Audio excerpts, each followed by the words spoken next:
Milano-Sanremo, the day where all roads lead to Via Roma. And it was a wet start in the new start city of Pavia, just south of Milan. The first 40 Ks or so on a new route before joining the traditional route, and traditionally the biggest stars in the world ready to battle it out. That included the world champion Tadej Pogacar, Mathieu van der Poel, a former winner, and Jasper Philipsen, who won last year. Everybody off at a very early time in the morning for the longest race of the season. The key to enjoying this one, always the anticipation. And it was 289 kilometres, leaving Pavia, then heading back onto the normal route, over the Passo del Turchino and onto the beautiful Ligurian Riviera.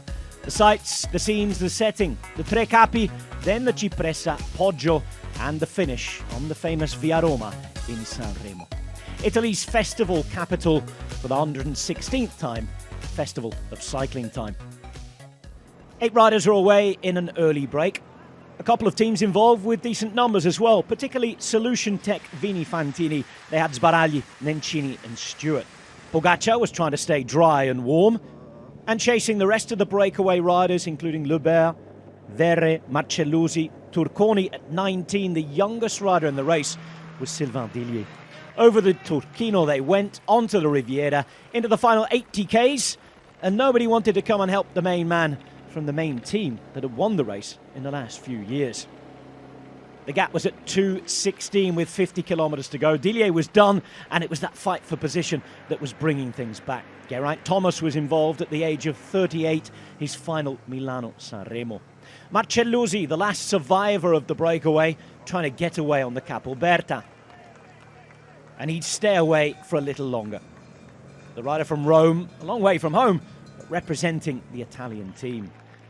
Alaphilippe and Van der Poel excusing each other, and tempers frayed, nerves all over the place. It was a very big fight for the Cipressa.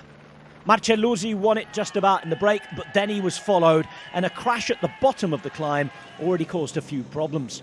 Where was the rest of the UAE team? Tim Wellens was doing his best.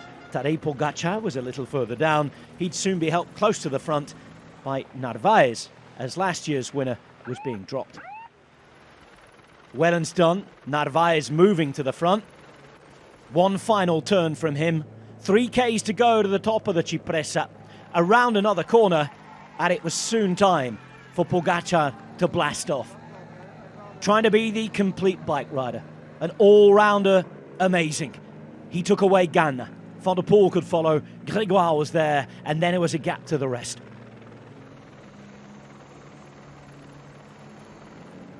Grégoire couldn't last the pace. Ganna was trying to hang on.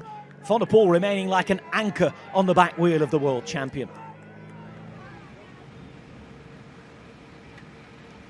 Ganna returning before the top of the Cipressa.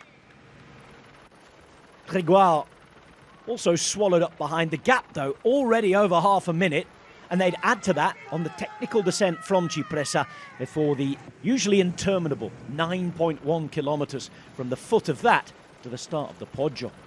The gap was over a minute as everybody regrouped behind, and what is normally the battle for the most famous 15 minutes of the cycling season was rather subdued. The Poggio, though, produced more fireworks. Pogacar again going. Not once, not twice, at least 3 times. But he could not distance Van der Poel. Ganna looked like he was gone a couple of times. But as Pogacar was powering on the pedals, he was never quite out of sight, the Italian. No world champion had won this in the rainbow jersey for 42 years. And Pogacar was trying to win what could be the hardest race for him to win. Ganna nearly back as Pogacar went again. A wheel and a half to Van der Poel. And once he got back on terms, at the top, this happened. A Van der Poel move, 500 metres to the top, and it looked as though he might even be able to shake the world champ. Pogacar, in a rare scene, really having to dig deep just to get back on terms again. We were watching a ding-dong battle, a race like few we have seen. A move looking like it was about to stick from the Cipressa for the first time since 1996. Ganna was still battling. marked at just under 20 seconds at the top of the Poggio. At the bottom of it, he was at 5-6 seconds. A kilometre to go, and Ganna was returning. Van der Poel, Pogacar, how would the sprints be?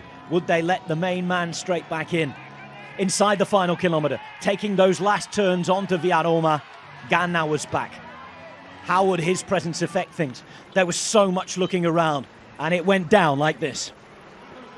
It is Van der Poel who's gone at the front. Pogacar's taken the position at the back, but can they get him back? It is Van der Poel going all the way at the minute. Van der Poel's still there. Ganna trying to come around him. Mathieu Van der Poel's going to have it, and Mathieu Van der Poel does it yet again. What on earth have we just seen?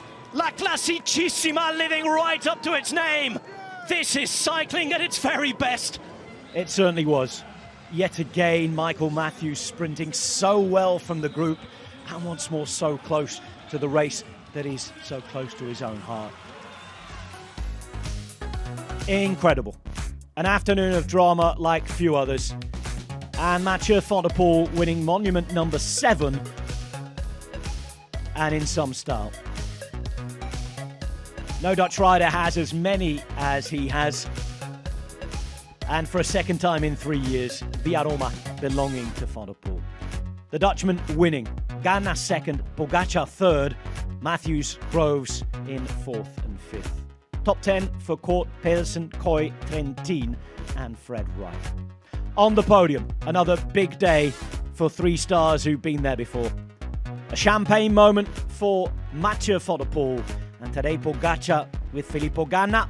Well, they'll have to come back next year and try again. You can watch the rest of the cycling season on TNT Sports.